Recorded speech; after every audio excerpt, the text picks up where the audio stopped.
साप भरपूर बघितलं असेल, पण तुम्हाला माहित नाही नेमकं विषारी कोणता आहे, नॉन विषारी. तर चला मी आज तुम्हाला आहे ना 4 विषारी सापांची नावं सांगतो नाही का. पहिलं म्हणजे नाग. नाग हा विषारी आहे, तुम्हाला माहिती शहरात पण बघायला भेटतो आणि ग्रामीण भागात पण, आणि याने माणसाचा जीव जाऊ शकतो. दुसरा म्हणजे घोणस. घोणस पण आहे ना शहरात पण बघायला भेटतो आणि ग्रामीण भागात पण भेटायला बघतो, ह्याने बी माणसाचा जीव जाऊ शकतो. अजून तिसरं फुसरे. फुसरे पण जीव जाऊ शकतो. हा फक्त कुठं कोरड्या ठिकाणी भेटतो आणि जिथं कमी पाऊस आहे त्या ठिकाणी भेटतो.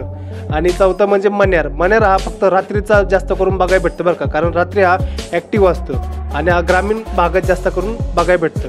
आता बिनविषारी साप. बिनविषारी म्हणजे कुठला, धामण. धामण आहे ना शेती किंवा गचपण ठिकाणी ह्याच ठिकाणी बघायला भेटतं. कवडा. कवडा म्हणजे कुठं बघायला भेटतो, नदी नाले गटरे अशा ठिकाणी भेटतो, हा बी बिनविषारी. तस्कर. तस्कर हा कुठं जंगलात म्हणा किंवा गचपण शेती भागात अशा ठिकाणी भेटतं. आता रुखसाप. रुखसाप पण हा वाळूत किंवा मातीच्या ठिकाणी बघायला भेटतो. तुमच्या अंगाला काटा आला असेल तर व्हिडिओला लाईक आणि फॉलो करून जावा.